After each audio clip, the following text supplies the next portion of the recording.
दोस्तों आज का एपिसोड काफी ज्यादा इमोशनल होने वाला है जो आपको बिल्कुल ही सैड कर देगा। तो इसलिए इस एपिसोड को लास्ट तक जरूर देखना। तो जैसा कि हमने पिछले एपिसोड में देखा था, पिंगान एक बॉक्सिंग टेक्निक को सीखने की कोशिश कर रहा था। वो बहुत ज्यादा कोशिश करता है लेकिन फिर भी वो उस बॉक्सिंग टेक्निक को सीख नहीं पा रहा था। तब वहाँ पर जुआन नाम का एक बंदा आता है जो पिंगान से फाइट करने की कोशिश करता है। पिंगान के पास यहाँ पर अभी बॉक्सिंग टेक्निक की उतनी ज्यादा अच्छे से एक्सपीरियंस नहीं था, तो वो जुआन से फाइट नहीं कर पाता और जुआन ने उसे बहुत मारा था। उसी के साथ साथ लिन जो होता है उसके पास मिस जू आ गई होती है, जो लिन के पास आने के बाद उससे कह रही थी कि देखो, अगर तुमने मुझे एक काम को करने का वादा नहीं किया ना तो उसके बदले मैं पिंगान की जान ले लूंगी। ये सुनकर तो लिन एकदम ही ज्यादा घबरा चुका था। जिसके बाद यहाँ से ये एपिसोड शुरू होता है। तो इस एपिसोड की शुरुआत में हमें कुछ सालों पहले का सीन दिखाया जाता है ताकि हमें ये बताया जा सके कि लिन और पिंगान के बीच में दोस्ती की शुरुआत कैसे हुई और वो किस तरह से एक पक्के दोस्त बने, क्योंकि ये वाला पूरा एपिसोड पिंगान और लिन के ऊपर ही होने वाला है। तो इस एपिसोड की शुरुआत में हम कुछ बच्चों को देखते हैं जो छोटे लिन के ऊपर हमला कर रहे थे। वो उसे बहुत ज्यादा बुरी तरीके से मारते हैं। इतनी ज्यादा मार खाने के बाद भी यहाँ पर लिन सुधरने को तैयार नहीं था। वो तब भी वहाँ पर उन्हें बुरा भला ही कह रहा होता है कि जा तू अपने बाप को भी बुला ले, यार मैं किसी को नहीं छोड़ने वाला। आज तू 10 लोग को लाया ना यहाँ पर, अगली बार मैं अकेला आऊंगा और तुझे पकड़ कर बहुत मारूंगा। ये सुनकर तो वो सारे लोग और भी ज्यादा उसे मारने लगते हैं। लिन काफी ज्यादा हिम्मत वाला बंदा था, इसलिए वो वहाँ पर उन सभी के सामने झुकने को तैयार नहीं होता। वो लोग मार मार कर लिन की इतनी हालत खराब कर देते कि ऐसा लग रहा था लिन यहाँ पर मारा ही जाएगा। उनमें से एक बंदे ने तो बहुत ही बड़ा पत्थर उठाकर उसे सीधा लिन की तरफ ही कर दिया था ताकि पत्थर से उसका सर फोड़कर लिन की जान ले सके। ऐसा लग रहा था कि लिन का बचना अब काफी ज्यादा मुश्किल है, लेकिन जैसे वो लोग यहाँ पर लिन की जान लेते इससे पहले वहाँ पर गुजर रहा पिंगान आ जाता है। वो चिल्ला चिल्ला कर आस पड़ोस के लोगों को यहाँ पर बुला लेता है कि देखो देखो, यहाँ पर सभी लोग मिलकर ना लिन को मार रहे हैं। ये सुनकर जितने भी बदमाश वहाँ पर लिन को मार रहे थे वो सभी घबरा जाते हैं और लिन को धमकाते हुए वहाँ से चले जाते हैं कि अगली बार हम तुम्हें नहीं छोड़ेंगे। यहाँ तक कि वो पिंगान से भी कहते हैं कि देख, यहाँ पर तूने ना आसपास के लोगों को बुलाकर अच्छा नहीं किया। पहले लिन की जान जाएगी, उसके बाद तेरी भी जाएगी, तू भी अब बच कर रहना। जिसके बाद सारे के सारे बदमाश बच्चे जो थे वो वहाँ से जा चुके थे। उनके जाने के बाद पिंगान जल्दी से लिन के पास आता है और उससे पूछ रहा था कि क्या तुम ठीक तो हो ना। लिन वहाँ पर पिंगान को धक्का मारते हुए कहता है कि आखिर तू वही पिंगान है ना जो यहाँ पर अनाथ है। तुझे आखिर किसने कह दिया कि यहाँ पर बीच में आकर ये फाइट रुका दे। इतना भला यहाँ पर अच्छी खासी फाइट चल रही थी लेकिन तूने बीच में आकर टांग अड़ा दी। मैंने तो यहाँ पर उस बंदे के छोटे भाई को मार मार कर उसे ये तक कहलवा दिया था कि वो मुझे बाप कहने के लिए तैयार था। मैं उसके बड़े भाई को भी इतना ही मारता कि वो भी मुझे अपना बाप कहने लगता, लेकिन तूने बीच में आकर सारी चीजें गड़बड़ कर दी। पिंगान कहता है पागल हो गया है क्या? अगर मैं सही टाइम पे नहीं आया होता ना तो पत्थर से मार मार कर वो लोग यहाँ पर तेरी जान ले लिए होते। उल्टा मैंने यहाँ पर तेरी जान बचाई है और तू मुझे ही बुरा भला कह रहा है। इससे पहले ये दोनों यहाँ पर एक दो बार मिल चुके थे लेकिन उनके बीच दोस्ती नहीं थी और यहाँ पर तो पिंगान की वजह से लिन और ज्यादा गुस्सा हो चुका था कि वो बीच में कैसे आया ये फाइट रुकाने के लिए, जबकि उसे खुद भी पता था कि पिंगान यहाँ पर नहीं आता तो वो मर ही जाता। पिंगान बेचारा इस गांव के अंदर अनाथ था तो सारे लोग उसका मजाक उड़ाया करते थे। वो सबकी मदद कर देता था लेकिन उसकी मदद करने वाला कोई भी नहीं था। लिन भी अब उल्टा पिंगान के ऊपर चढ़ते हुए कहता है कि देख, अब मैं यहाँ पर ना उन सभी का सारा गुस्सा तेरे ऊपर ही उतारूंगा। मैं तुझे ही मारूंगा जो तूने यहाँ पर फाइट मेरी खराब कर दी। वो वहाँ पर पिंगान को ही मारना शुरू कर देता है। मार मार कर उसने पिंगान की हालत खराब कर दी थी। पिंगान को भी यहाँ पर गुस्सा आ जाता है, इसलिए वो भी लिन के ऊपर हाथ उठा देता है और वो भी उसे बहुत मारता है। लेकिन पिंगान ठहरा मासूम सा शरीफ लड़का जिसे लड़ाई वगैरह करना नहीं आता था, लेकिन लिन तो बचपन का ही बदमाश किस्म का बंदा था, इसलिए वो पिंगान को बहुत मारता है। यही देखकर पिंगान वहाँ से अपनी जान बचाकर भागने की कोशिश करता है। लिन उससे कहता है कि भागना चाहे तो भाग ले, लेकिन देख लेना मैं एक दिन तुझे इतना मारूंगा कि तू बहुत ही बुरी तरीके से रोना शुरू कर देगा। ये मेरा मुझसे वादा है। इसके बाद लिन ने पिंगान के ऊपर नजर रखना शुरू कर दिया था कि कैसे उसे मौका मिले और वो पिंगान की खूब धुलाई करेगा ताकि पिंगान उसके सामने गिड़गिड़ाते हुए रोए। ऐसे ही एक दिन जब वो छुप कर पिंगान के ऊपर नजर रखे होता है तब उसे पिंगान दिखाई देता है जो आगे बढ़ रहा था, लेकिन पिंगान के आगे बढ़ते हुए आसपास के जो छोटे बच्चे होते हैं वो खुद भी यहाँ पर पिंगान को अनाथ कहते हुए उसे पत्थर मार रहे थे कि कहाँ से उठकर आ गया ये अनाथ कहीं का, इसे निकाल फेंको यहाँ से। इतने सारे लोगों को यहाँ पर पिंगान को परेशान करता हुआ देखकर लिन को भी काफी बुरा लगता है कि यार ये तो बिल्कुल गलत बात है। वो जो पत्थर यहाँ पर लेकर आया था पिंगान को मारने के लिए, वो उस पत्थर को भी छोड़ देता है कि नहीं, मैं पिंगान को नहीं मारूंगा। इसके बाद वो सभी बदमाश बच्चों के पास जाता है और उन्हें ही डंडा मारते हुए कहता है भाग यहाँ से, तेरी भैंस की टांग तू दोबारा कभी दिखाई दिया ना पिंगान के आसपास भी तो बहुत मारूंगा। आज के बाद किसी ने भी पिंगान के ऊपर आंख उठाने की भी कोशिश की तो मैं उसकी आंखें निकाल लूंगा। और सब लोग इसे पिंगान को यहाँ पर अनाथ कहते हैं कि अनाथ नहीं, आज से मैं इसका भाई हूँ। पिंगान के ऊपर आंख उठाने से पहले तुम सबको मुझसे लड़ना होगा। और इसी सीन के बाद से पिंगान और लिन एकदम दोस्त बन जाते हैं, बिल्कुल भाई की तरह तरह दोनों एक दूसरे के ऊपर जान छिड़कने को तैयार थे। इस चीज को देखकर पिंगान काफी ज्यादा खुश हो जाता है कि अरे वाह, लिन तो मेरे सपोर्ट में आ गया। वो कुछ जड़ी बूटियां जो ले जा रहा था वो लिन को देते हुए कहता है कि लो, इसे अपने हाथों पे लगा लो। मैं देख रहा हूँ कि तुम्हारे हाथों पे चोट लगी है, इसे लगाने से ना तुम्हारी चोटें सही हो जाएगी। लिन पिंगान के इस तरह से बर्ताव को देखकर बहुत ज्यादा खुश हो चुका था। वहीं पर वो डॉगी भी होता है जो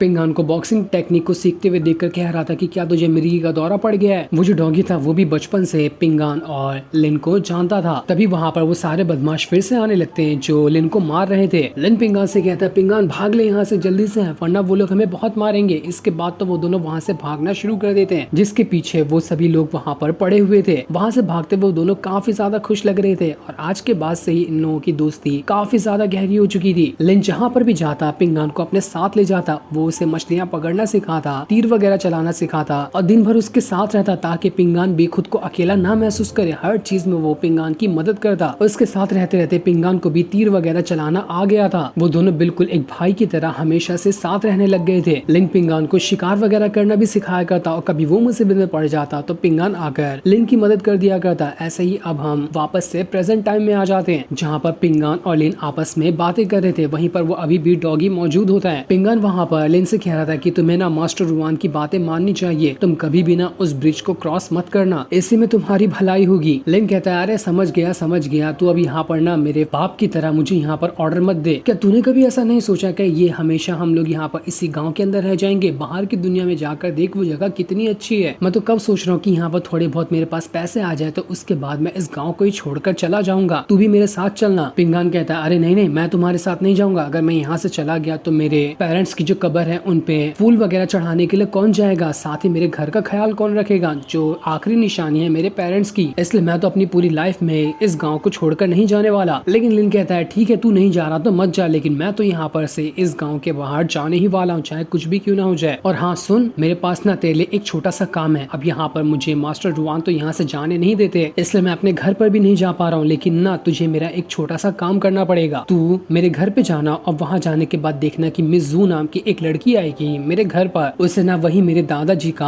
आर्मर चाहिए होगा, वही खरीदने के लिए वो मेरे घर पर आएगी। तो तू मेरा एक छोटा सा काम करना, मेरे घर पे जाना, अगर वो आती है ना तो उसे वो आर्मर देना, उसके बदले वो तुझे 25 सोने के सिक्के देगी, उसे रख लेना। दोस्त समझ के इतना तो काम तू मेरे लिए कर ही सकता है। पिंगान कहता है अरे ऐसा क्यों कर रहा है तू? तूने कहा था कि तू वो आर्मर नहीं बेचेगा, वो कितना ज्यादा कीमती है, फिर भी तू उसे बेचने के लिए तैयार हो गया। लिन कहता है अरे नहीं यार, वो तो ऐसे ही मुझे कुछ और जरूरी काम है, इसके बदले मुझे वो आर्मर तो बेचना ही होगा। तुझे पता है मिस जू ने मुझे ऑफर दिया है कि अगर मैं वो आर्मर उसे बेच दूं ना तो इसके बदले वो मुझे इस गाँव से बाहर निकालेगी और बाहर ले जाकर अच्छी लाइफ देगी। लिन यहाँ पर साफ साफ पिंगान से झूठ कह रहा था क्योंकि मिस जू ने लिन को ये धमकाया था कि अगर वो आर्मर नहीं बेचता है ना तो वो जाकर पिंगान की जान ले लेगी। और अपने दोस्त को बचाने के लिए ही लिन यहाँ पर आर्मर बेचने के लिए तैयार।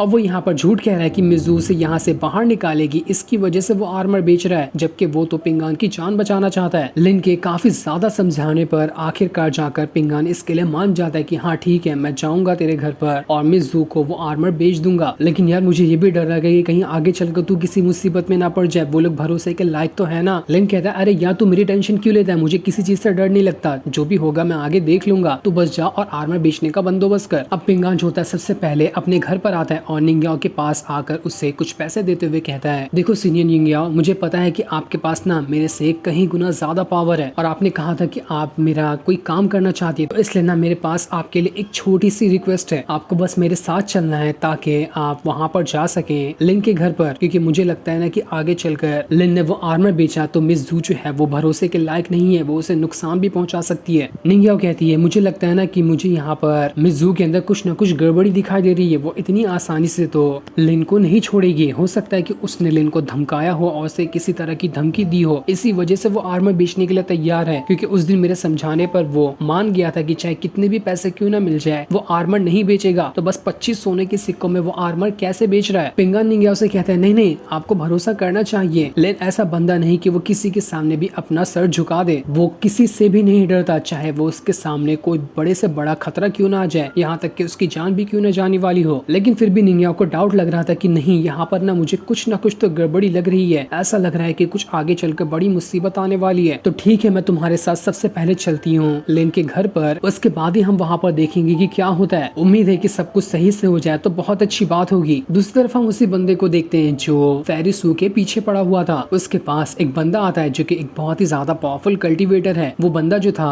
अपने साथ 2 लोगों को लाया होता है ताकि उन्हें यहाँ पर सेक्ट में ज्वाइन करवा सके। वो बंदा अभी जो यहाँ पर इंसान आया था उसे ब्रिक ब्रदर कह रहा होता है। वो अपने ब्रिक ब्रदर से कहता है कि मैं यहाँ पर 2 लोगों को लाया हूँ ताकि ये लोग हमारी अकेडमी ज्वाइन कर सके, ये हमारी फेंगलाई अकेडमी ज्वाइन करना चाहते हैं। जो देखकर वो जो ब्रिक ब्रदर होता है वो उन दोनों को ग्रीट कर रहा होता है कि तुम्हारा बहुत ही ज्यादा वेलकम है इस फेंगलाई अकेडमी के अंदर। फेरी सू का दीवाना वहाँ पर कह रहा था बिग ब्रदर से कि मैंने सुना है कि ये जो विलेज है ना वो बर्बाद होने वाला है, ऐसा कोई वहाँ के मास्टर है वो कहते हैं। अगर ऐसा हुआ तो मैं फेरी सू से कैसे मिल पाऊंगा, मुझे उससे मिलना है, मैं उससे मिले बगैर तो नहीं मरना चाहता। जिस पर बिग ब्रदर कह रहा था कि अरे तुम फेरी सू के पीछे पड़े हो, तुम्हें पता है ना कि फेरी सू जेंगियान माउंटेन से आती है और हम फेंगलाई अकेडमी वाले हैं। माना कि हम दोनों के जो अकेडमी है वो बहुत ज्यादा पावरफुल है, लेकिन हम दोनों के बीच में दुश्मनी बहुत ज्यादा चलती है, तो ये रिश्ता आगे चलकर बहुत ही ज्यादा खतरे वाला भी हो सकता है, इसलिए तुम्हें थोड़ा सा ना संभाल के रहना चाहिए। लेकिन फेरी सू का दीवाना तो मानने के लिए तैयार ही नहीं था। वो कहता है जेंगियान माउंटेन से कोई भी बंदा क्यों ना आ जाए, मैं सबसे फाइट करने के लिए तैयार हूँ, एक एक करके सबको काट के रख दूंगा। अगर कोई भी फेरी सू मेरे बीच में आया तो फेरी सू मेरी है और उसे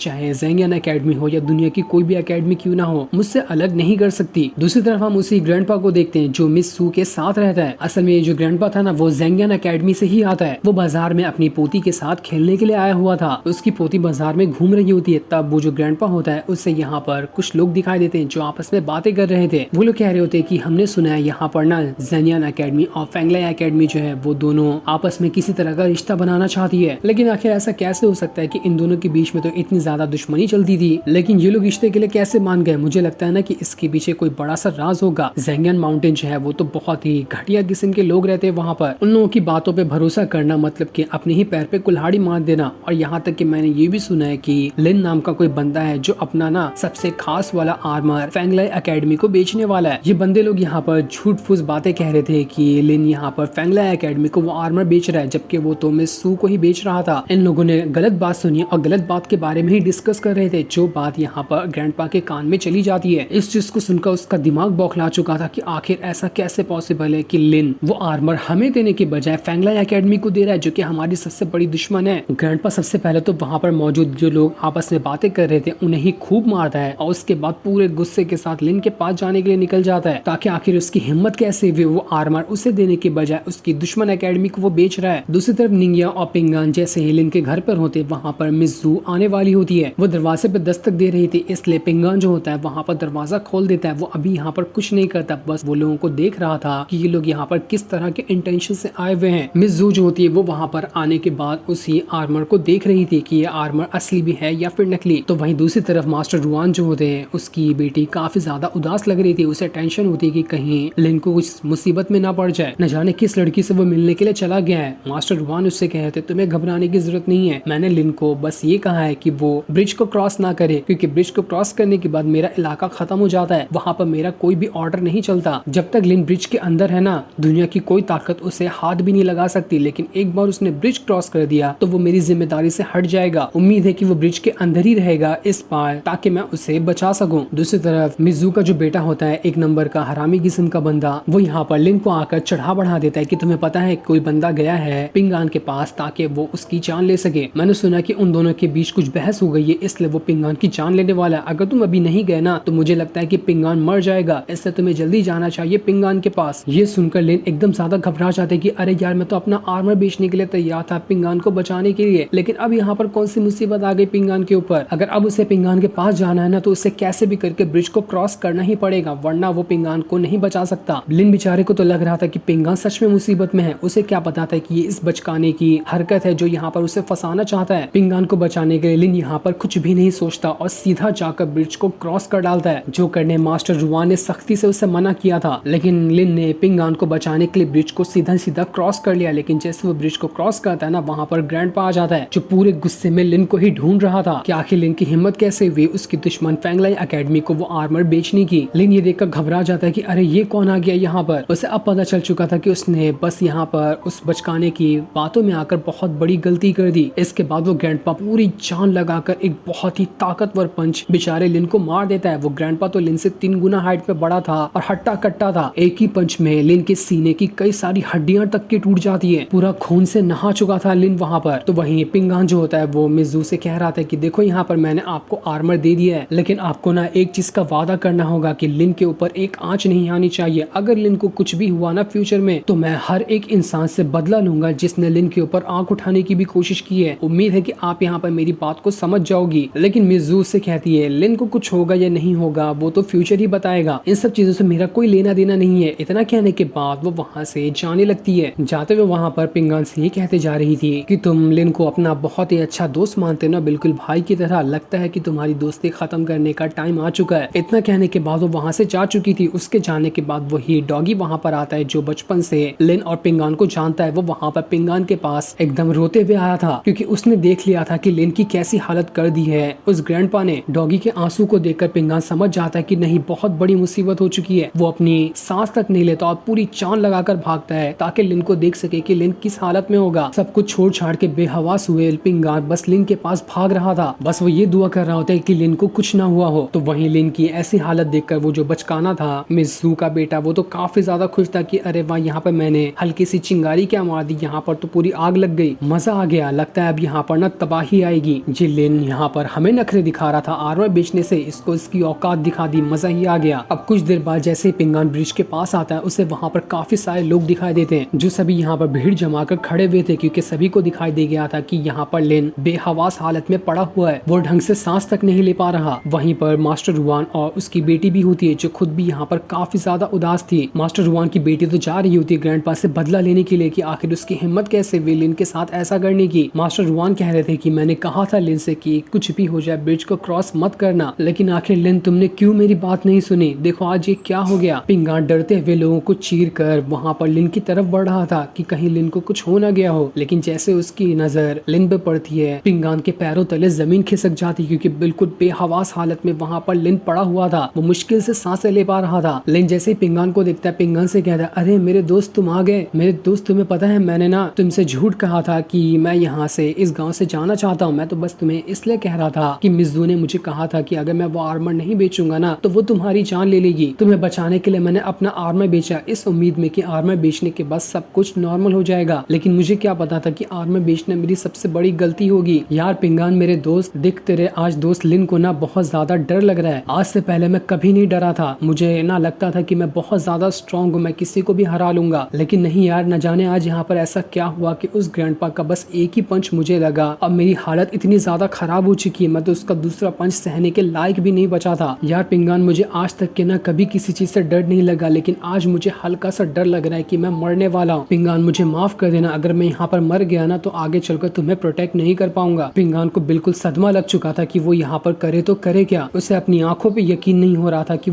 उसका दोस्त लिन जो उसके ऊपर अपनी जान छिड़कता था, अपनी जान देने तक के तैयार था पिंगान के लिए, आज उसके साथ इतना बुरा हो चुका है। पिंगान लिन से कहता नहीं मेरे दोस्त तुम्हें कुछ नहीं होगा, मैं हूं ना, मैं आ गया हूँ तुम्हारे पास, मैं खुद से कभी दूर नहीं जाने दूंगा, चाहे दुनिया की कोई ताकत क्यों ना आ जाए, हम दोनों को अलग नहीं कर सकती। लिन वहाँ पर कहता नहीं यार, आज मुझे लाइफ में ना बहुत ज्यादा डर लग रहा है। मैं कभी मरने से नहीं डरा था, लेकिन आज पहली बार वो रोते रोते कह रहा था कि मुझे मरने से डर लग रहा है। खुद के लिए नहीं, तुम्हारे लिए, कि आखिर मेरे मरने के बाद तुम्हारा क्या होगा। एक मैं ही तो था तुम्हारा इस दुनिया में, लेकिन अगर मैं भी चला जाऊंगा तो तुम फिर से वैसे ही अकेले हो जाओगे। तुम्हारे बारे में ही सोचकर मुझे बहुत ज्यादा डर लग रहा है। बिल्कुल इमोशनल कर देने वाला सीन था। लेकिन तब वहाँ पर पिंगान जो होता है लिन का हाथ पकड़ते हुए कहता है लिन तुम्हें घबराने की जरूरत नहीं है, मैं तुम्हारा दोस्त। आज ही यहाँ पर कसम खाता हूँ कि जिसने भी तुम्हारी ऐसी हालत की है ना, भले से मैं पावरफुल क्यों ना हूँ, मैं हर एक से जाऊंगा और तुम सारा बदला लेकर रहूंगा। दुनिया के किस भी कोने में वो लोग जाकर ना छुप जाएं, लेकिन मैं पिंगान उन्हें पकड़कर उन्हें उनकी औकात दिखाने के लिए आ रहा हूँ। इतना कहने के बाद पहली बार पिंगान के अंदर से इतना भयानक ऑरा,